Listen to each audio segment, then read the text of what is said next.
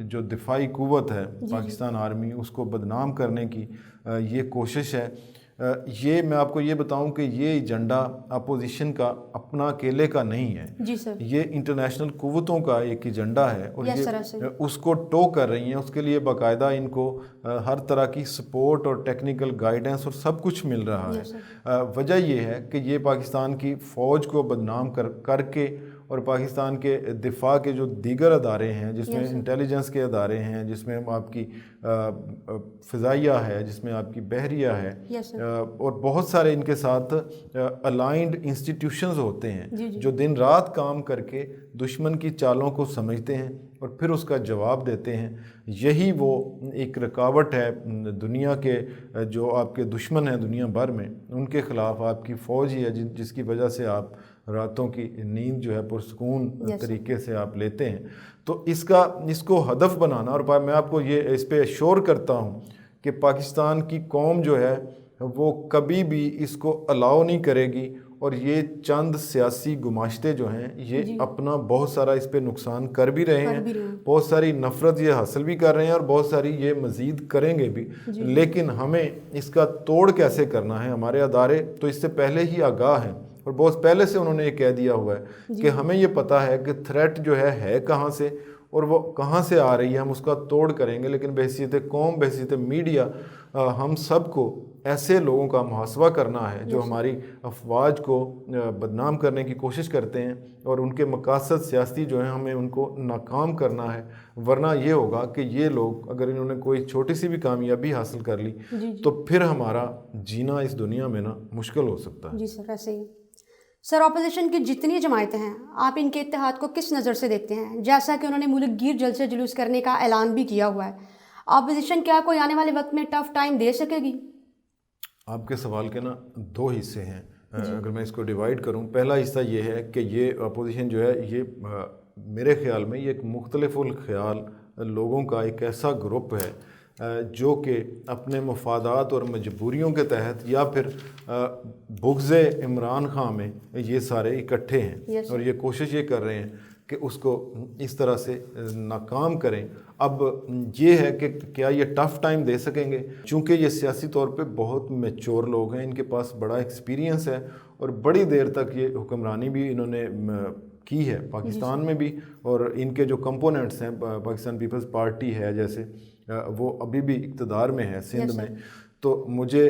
یہ لگ یہ رہا ہے کہ آنے والے دنوں میں حکومت کے لیے یہ کافی ساری جو ہے پروٹیسٹ کی جو سیاست ہے اس کو یہ بڑی تیزی سے آگے بھی بڑھائیں گے اور اس کے لیے یہ بہت ساری فنڈنگ بھی کر رہے ہیں. اب اس کا جواب حکومت کس طرح سے دیتی ہے یہ ایک یقیناً بڑا دلچسپ سا میچ ہوگا, اور بطور میڈیا مین ہم سب کو اس پہ نظر رکھنی ہوگی. لیکن مجھے یقین ہے اور میرا اندازہ ہے کہ حکومت نے اگر اس کے لیے بطور پارٹی پاکستان تحریک انصاف سامنے نہ آئی, اور میں ایک انڈیپینڈنٹ آبزرور کے طور پہ جب بھی دیکھتا ہوں تو مجھے ابھی تک پاکستان تحریک انصاف کی جو ایز اے پارٹی ہے, ایز اے حکومت تو وہ اپنا کام کر ہی رہے ہیں, لیکن ایز اے سیاسی پارٹی ان کی جو فاؤنڈیشن ہے وہ اس طرح سے آپس میں ان کی نٹنگ نہیں ہے جس طرح سے ہونی چاہیے. کیونکہ پولیٹیکل پارٹی کا محض انڈیویجول نہیں ہوتا کہ ورکر اکیلا ڈیفینڈ کر رہا ہو. بطور پارٹی, بطور ٹیم وہ ایک حملہ کرتی ہے اور بطور ٹیم وہ جواب دیتے ہیں اور سارے. اور ہم نے پنڈی میں ان کا جو جلسہ دیکھا اس میں بھی ہم نے دیکھا کہ وہ اس طرح کا رسپانس نہیں تھا جو ایک رولنگ پارٹی کی طرف سے ہونا چاہیے. تو میری پی ٹی آئی کے جو لوگ ہوں گے, میری ان کو تجویز یہ ہوگی کہ آپ کو زیادہ بہتر طریقے سے سامنے آنا پڑے گا. ادروائز یہ بڑے منجے ہوئے پلیئر ہیں, یہ آپ کو بہت سارا سیاسی نقصان پہنچائیں گے. سر, پی ٹی آئی کی جانب سے ٹک ٹاک پر جو پابندی عائد کی گئی ہے آپ اس کو کس نظر سے دیکھتے ہیں؟ کیوں کہا جاتا ہے کہ اس سے نوجوان نسل میں ہماری اقدار خراب ہو رہی تھی؟ میں ذاتی طور پہ جہاں بھی میں نے ٹک ٹاک دیکھی مجھے کوئی عقل مند بندہ اس میں ایسے اس میں عقل کی بات اس میں نظر نہیں ہے. ویسے تو میں اوور آل میں آپ دیکھیے کہ ہماری جتنی حرکتیں ہیں, ہم اگر سپورٹس کر رہے ہیں تو فضول قسم کی, اگر ہم سیاست کر رہے ہیں تو دکھاوے کی, اگر ہم اور اگر ایکٹیویٹی کر رہے ہیں تو ایکٹیویٹی کر رہے ہیں, اگر ہم میڈیا میں اپنے ٹی وی چینلز پہ ڈرامہ پلے کر رہے ہیں تو وہ ایسا کہ جو ہماری اقدار کو خراب کر رہا تھا. لیکن یہ ٹک ٹاک نے آ کے تو ایسے مسخرے پیدا ہو رہے تھے، ایسے ہی اچھے بھلے سینسیبل، میں ان کی شکلیں میرے سامنے آ رہی ہیں کہ اچھے بھلے سینسیبل تھے، کوئی کیمرہ مین تھا، کوئی کچھ تھا، لیکن حرکتیں خدا کی پناہ اتنی گئی گزری کہ وہ خود کو جیسے پاگل شو کر کے نا، تو وہ جناب ٹک ٹاک، اس کی پابندی تو میں کہتا ہوں اس کو تو جڑ سے ختم کرنا چاہیے، لیکن ہوگی نہیں گراؤنڈ پہ۔ مجھے آپ دیکھیے نا، پی ٹی آئی کے اندر ہی ان کے ایک بڑے سارے وزیر ہیں، فواد چوہدری صاحب، انہوں نے کہا جی کہ اس پہ پابندی نہیں ہونی چاہیے۔ پھر اب ہو یہ رہا ہے کہ دنیا کے دیگر جگہوں سے بیٹھ کے اس کو وی پی این کے ذریعے سے مانیٹر کیا، اس کو دوبارہ ری پلے کیا جا رہا ہے اور لوگ اس کو چلا رہے ہیں۔ تو اس سلسلے میں ہماری جو تجویز ہوگی، جو پریکٹیکل وے آؤٹ ہے اس سلسلے میں، یہ ہے کہ ہمیں اگر اس کو اوپن کرنا بھی ہے جو فواد چوہدری صاحب چاہ رہے ہیں، تو اس کا ہمیں ایک ڈیفرنٹ انداز میں توڑ کرنا چاہیے ہمارے ایسے لوگوں کو جو اس پہ بیٹھ کے، دیکھیے میڈیا کوئی برا نہیں ہوتا، اگر آپ اس کا یوز برا ہے اور اس کی روایت بری پڑ گئی ہے، ٹک ٹاک کا مطلب یہاں پہ بہت بری شرارتیں حرکتیں پڑ گئی ہیں، تو اس کے لیے ہمیں کچھ سینسیبل لوگوں کو آگے آ کے اس کا پریکٹیکل توڑ کرنا چاہیے۔ اگر یہ اوپن بھی ہوتی ہے تو پھر ہمیں کوئی یوزفل اس کا استعمال ہو۔ میرا خیال ہے 101 اس کے بہترین استعمال ہیں جو ہماری نوجوان نسل کو بہت کچھ سکھا سکتے ہیں، ان کو بہت ساری چیزوں سے آگاہ کر سکتے ہیں اور ان کا مستقبل بہتر کر سکتے ہیں۔ ناظرین، ہمارے پروگرام کا وقت ختم ہوا چاہتا ہے، اور ہم سب سے پہلے پروگرام ختم کرنے سے پہلے جناب سینئر اینکر راب نواز باجوہ صاحب کے بہت شکر گزار ہیں، آپ نے اپنا قیمتی وقت اس پروگرام کو دیا۔ Thank you very much. تو ناظرین، ہم نیکسٹ ویک اسی طرح سے مختلف ایشوز پہ بات کریں گے، تو اس وقت کے لیے ہمیں اجازت دیں۔ اللہ حافظ۔